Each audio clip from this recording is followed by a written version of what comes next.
Queridos hermanos, sean bienvenidos a su programa En el Corazón de la Biblia en el Corazón. Ese viaje en doble sentido que hacemos a la Sagrada Escritura. Vamos hacia ella para leer los textos que la Iglesia nos propone para este domingo y la traemos a nuestro corazón. No es un monólogo, no es en una sola dirección, es en doble dirección. Vamos a ella viene también hacia nosotros, pero sabemos que solo es posible con la acción del Espíritu Santo. Ese Espíritu Santo que el domingo anterior celebramos su solemnidad, la fiesta de Pentecostés, la venida del Espíritu Santo sobre el colegio apostólico, que lo fundamental no era hablar en diversas lenguas, lo fundamental era entenderse, comprenderse en una sola fe. La Eucaristía que celebró el Papa Francisco fue la Eucaristía que celebró el último sacerdote ordenado el pasado domingo. Hay diversidad, pero una sola fe. Un solo Dios y Padre que lo trasciende todo, que lo penetra todo, y por eso también estamos invitados nosotros que a pesar de la diversidad, de las diferencias, estamos llamados a la unidad de la fe. Estar unidos a Dios a través de su iglesia, esa iglesia que Él ha instituido y en la cual sigue manifestando su amor, sigue manifestando su gracia. Entonces, con esa solemnidad de Pentecostés concluíamos el tiempo de la Pascua. 50 días después de la Pascua se concluyó la Pascua. Hemos vuelto ya a este tiempo ordinario de un orden que nos va a llevar hasta la fiesta y solemnidad de Cristo Rey del universo. Estos domingos tendremos algunas fiestas y solemnidades muy importantes para nosotros. Y el domingo 26 de mayo estaremos celebrando la solemnidad de la Santísima Trinidad. Padre, Hijo y Espíritu Santo. Tres personas distintas, un solo Dios verdadero. Hay una sinfonía de amor entre el Padre, el Hijo y el Espíritu Santo. Cada uno tiene su singularidad, distintos, un solo Dios. Así como una buena melodía musical, como una buena sinfonía, la hacen diferentes instrumentos, pero se escucha una cosa muy agradable. Así es Dios, una sinfonía de amor, de misericordia hacia la humanidad. Pero antes de iniciar a hablar de este misterio de la Santísima Trinidad, pidamos a ese mismo Dios que envíe su Santo Espíritu, que ese Espíritu nos ilumine, nos dé sus 7 dones para poder entender, comprender la palabra que vamos a leer, la palabra que va a ser proclamada y que nos va a dar una luz para poder entender ese gran misterio de la Santísima Trinidad y poder celebrarlo en la Santa Eucaristía con fe, con esperanza y con amor. Ven Espíritu Santo, ven por medio de la poderosa intercesión del Inmaculado Corazón de María, tu amadísima esposa. Con la acción de ese Santo Espíritu, antes de hacer la lectura de los textos, quisiera dejar dos como preámbulos o preliminares para poder entender el gran misterio que vamos a celebrar el próximo domingo. Primero, se habla de la Trinidad económica y la Trinidad inmanente. ¿Qué son esas dos expresiones? Que una cosa es lo que la Santísima Trinidad ha hecho por nosotros, la economía de la salvación, la historia de la salvación. Entonces, eso es lo que podemos conocer. Y lo hacemos a través de nuestras capacidades y a través de la revelación, de la tradición que Dios ha dado a la humanidad. Y la Trinidad inmanente es el misterio de esa Padre, Hijo y Espíritu Santo en sí, que no lo podemos abarcar, que supera toda nuestra capacidad. Y por eso el segundo elemento como preliminar para iniciar a hacer lectura de los textos es la experiencia de San Agustín. San Agustín escribió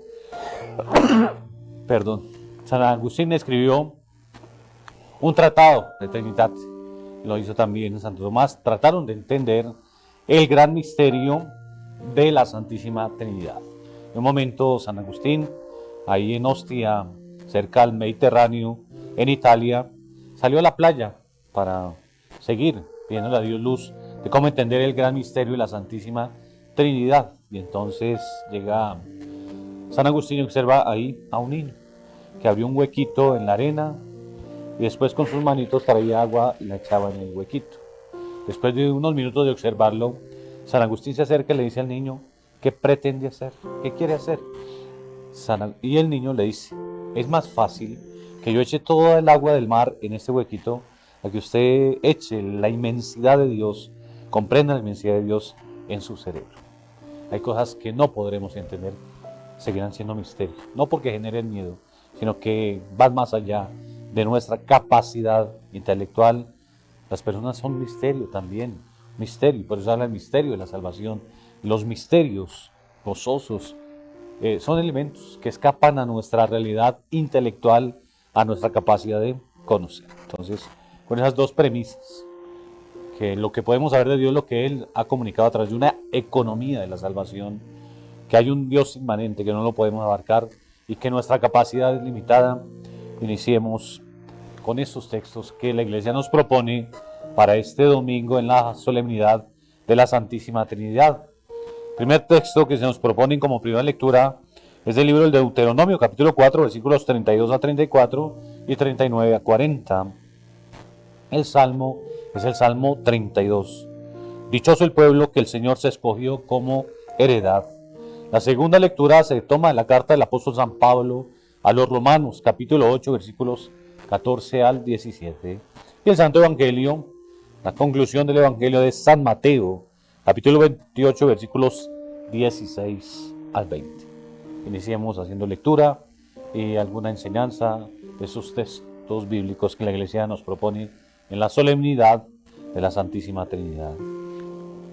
Del libro del Deuteronomio. Moisés habló al pueblo diciendo: pregunta a los tiempos antiguos que te han precedido, desde el día en que Dios creó al hombre sobre la tierra. Pregunta desde un extremo al otro del cielo: ¿sucedió jamás algo tan grande como esto o se oyó cosa semejante? ¿Escuchó algún pueblo como tú has escuchado la voz de Dios hablando desde el fuego y has sobrevivido?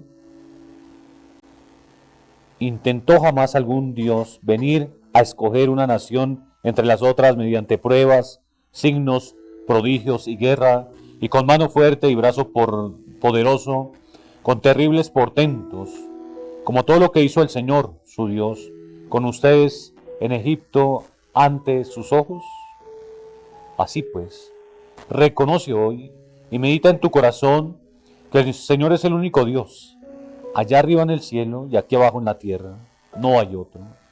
Observa los mandatos y preceptos que yo te prescribo hoy, para que seas feliz tú y tus hijos después de ti, y se prolonguen tus días en el suelo que el Señor tu Dios te dará para siempre. Palabra de Dios. Te alabamos, Señor. De lo que les decía como antecedentes, como premisas, lo comenzamos a ver aquí en estos textos. Estamos del libro del Deuteronomio, una segunda norma, una segunda ley. Recordémonos que la alianza la hace Dios con el pueblo en el monte Sinaí, y que de allí pues comienza todo ese peregrinar del pueblo y la vivencia de la alianza, principalmente la alianza, que es un elemento fundamental de la alianza es la ley, las famosas cláusulas que nosotros tenemos que cumplir en todo contrato. Entonces viene aquí Moisés en este discurso al pueblo y nos presenta tres concepciones de Dios. Primero, que Dios es creador. Dios creó. Pero antes de que la concepción del pueblo aceptara a Dios como un creador, la primera concepción que el pueblo hebreo tuvo de Dios fue del Dios liberador. El Dios que lo liberó de la esclavitud de Egipto. Y aquí lo dice Moisés. Miren atrás, ¿quién fue el Dios que los eligió? ¿Quién fue el Dios que los sacó con prodigios y portentos de Egipto? No fue nuestro Dios. Y entonces nos invita a hacer esa historia.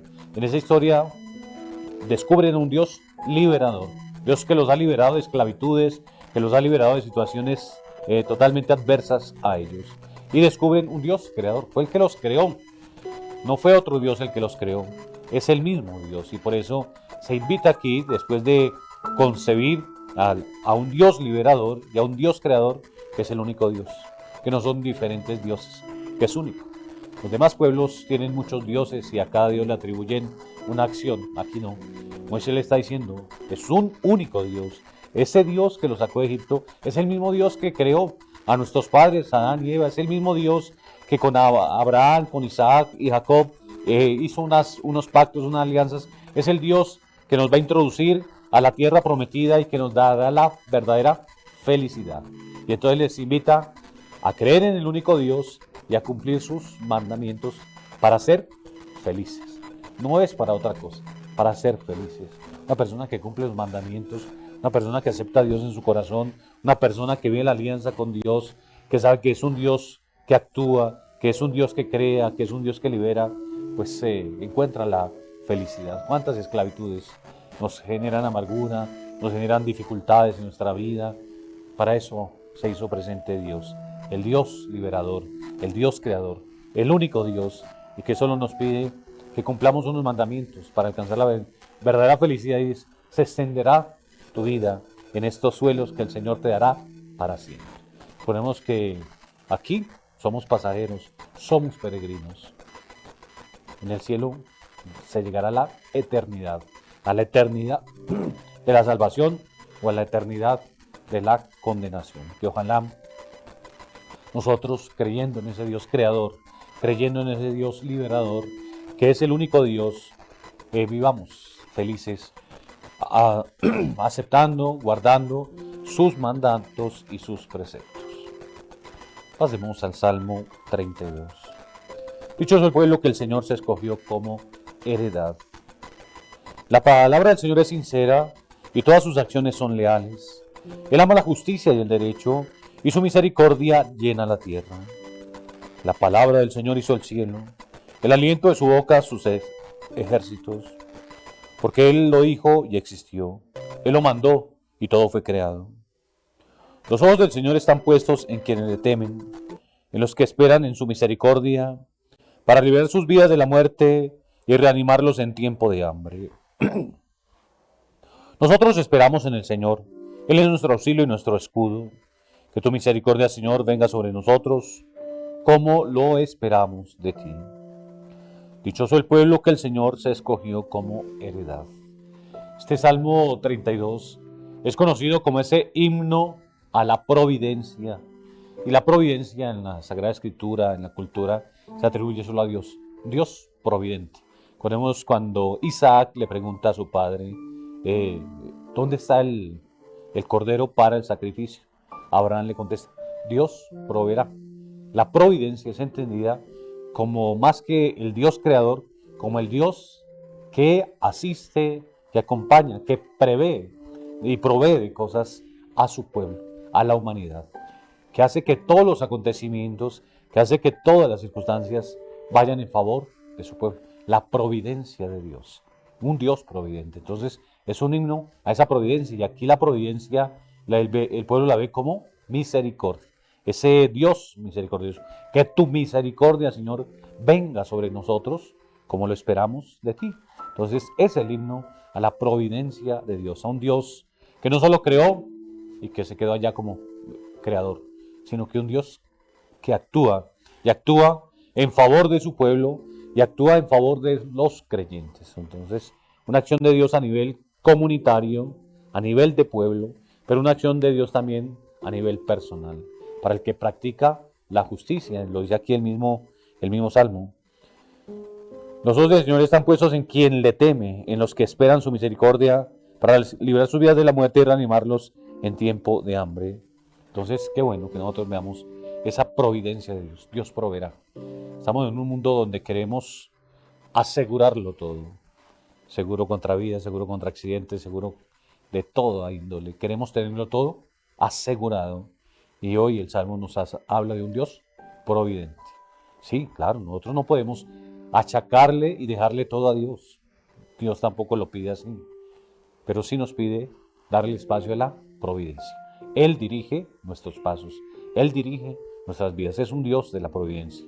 Todas las mañanas levantarnos, tendremos que confiar en ese Dios providente. Sí, hacemos nuestro cronograma, hacemos nuestro horario. A tal hora voy a hacer esto, a tal hora voy a hacer esto. Pero todo colocarlo en la providencia de Dios, para que sea el Dios quien dirija nuestros pasos, quien dirija nuestras acciones para la gloria de Él, para nuestra santificación. Lectura de la carta del apóstol San Pablo a los romanos. Hermanos,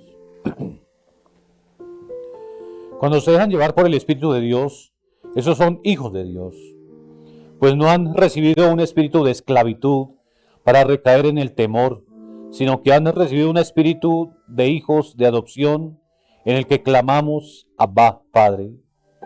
Ese mismo espíritu da testimonio a nuestro espíritu de que somos hijos de Dios.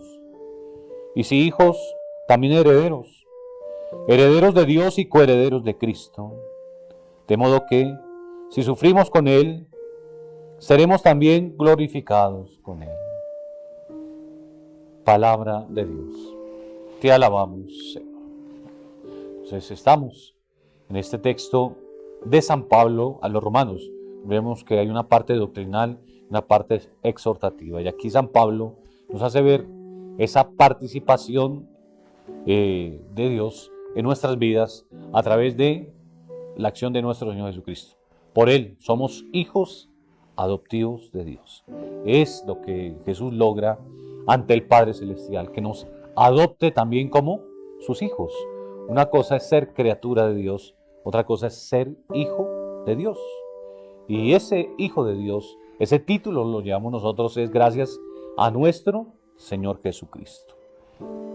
Hay criaturas de Dios y todo ha salido de la creación de Dios, pero nosotros somos hijos de Dios gracias a la obra de nuestro Señor Jesucristo. No olvidemos que estamos en este gran misterio de la Santísima Trinidad, el Padre que crea, el Hijo que redime, el Espíritu Santo que santifica. Y por eso dice San Pablo, hemos recibido el Espíritu de Dios, ese Espíritu de hijos, nos hace eso, gritar, Abba, Padre, Papá, decirle a Dios Padre. Podemos que en el Antiguo Testamento era una gran diferencia entre Dios, 3 veces santo, santo, santo es el Señor, y el hombre pecador. Y aquí lo dice el mismo texto que el pueblo vio a Dios y pudo seguir sobreviviendo. No murió, porque se decía que quien veía a Dios tenía que morir. No, un pueblo que hace ver a un Dios cercano, Papá, Abba, Padre. Y eso se puede decir solo con la acción del Espíritu Santo y así entender la obra de redención, la obra de salvación que hizo nuestro Señor Jesucristo en favor de nosotros. Entonces van quedando en cierta manera como las obras que realiza cada una de las personas de la Santísima Trinidad en favor de nosotros. El Padre que crea, el Espíritu que santifica, que ilumina, y el Hijo que redime.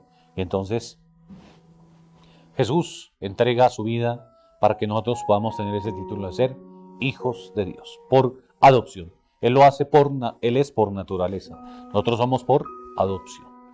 Y entonces vamos mirando qué obra hace cada una de las personas, siendo un único Dios, un solo Dios, cómo hacen acciones, cómo realizan esas acciones en favor nuestro.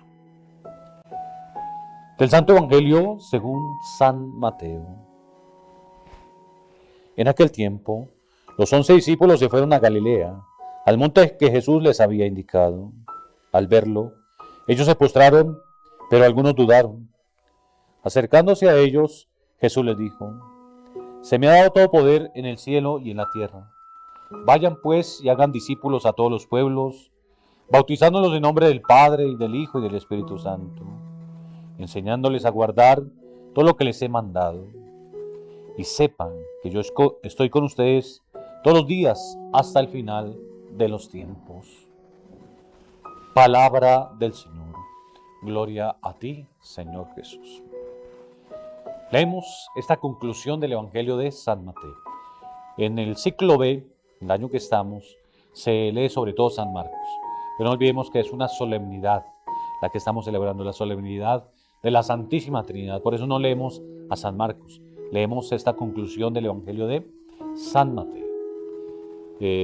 San Mateo aquí nos presenta en aquel tiempo los 11 discípulos fueron a Galilea.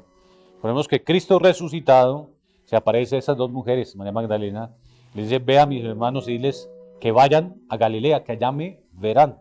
Entonces muestran la obediencia. Comienza este texto mostrando la obediencia a los discípulos, que eso, se fueron a Galilea, como el Señor les había pedido que fueran a Galilea, al monte que Jesús les había indicado. Volvemos a la montaña, volvemos al monte. Vemos que la montaña en todas las Sagradas Escrituras aparece.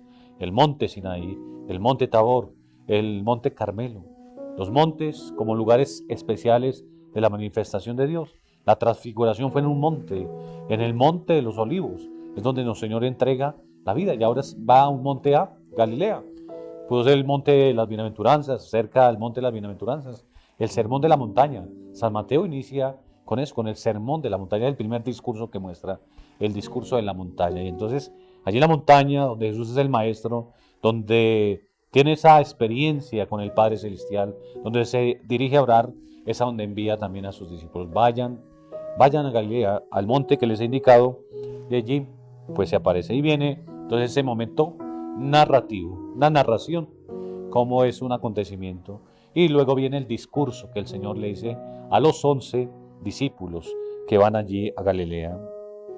Al verlo, ellos se postraron, pero algunos dudaron. La cara y el sello. La cara de los que creen, se postran y lo reconocen verdaderamente como el Mesías, como el Hijo, a quien no les muestra los signos de la pasión, como aparecerá así en San Juan, los signos de la pasión, las llagas. Entonces algunos lo reconocen, sí, es Jesús, es con el que compartimos todos esos años, es Él. Y entonces se postran, otros dudan el sello. Hay las dos posturas, de los que creen y de los que dudan, de los que no aceptan, de los que rechazan de pronto. Y entonces, acercándose a ellos, Jesús les dijo, y viene la segunda parte de este texto. Entonces viene lo narrativo, el lugar, las personas que están, las actitudes de quienes llegan ahí, y ahora el discurso de nuestro Señor que va a ascender al cielo, pero entonces les deja claro, se me ha dado todo poder en el cielo y en la tierra. De nuevo, reconoce que viene del Padre, que el Padre que todo lo ha hecho, Padre que todo lo dirige, le ha dado también poder a Él. Y desde ese poder que tiene por el Padre, los envía a una misión. Vayan pues y hagan discípulos a todos los pueblos, bautizándolos en el nombre del Padre y del Hijo y del Espíritu Santo. La revelación propia de la Santísima Trinidad. Nosotros somos bautizados, somos evangelizados en nombre de la Santísima Trinidad.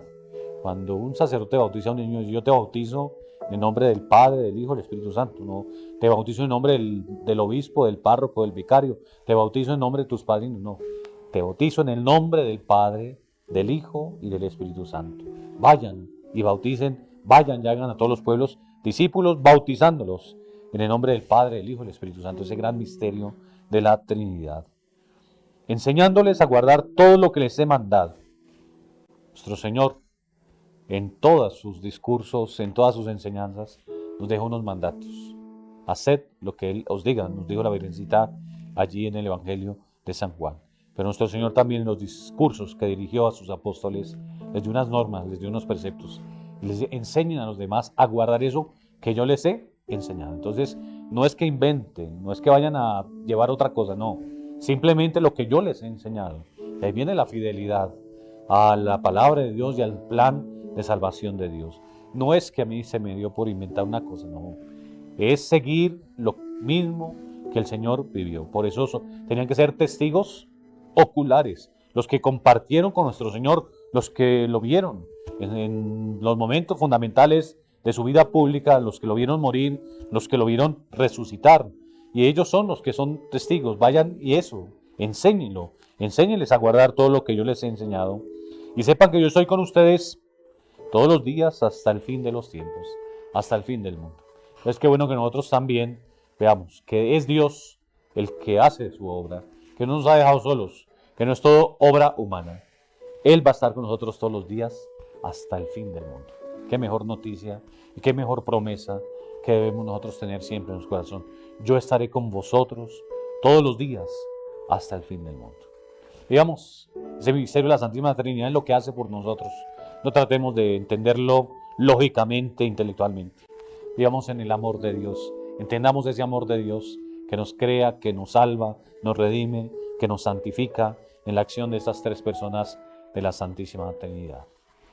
Bendecido día para todos.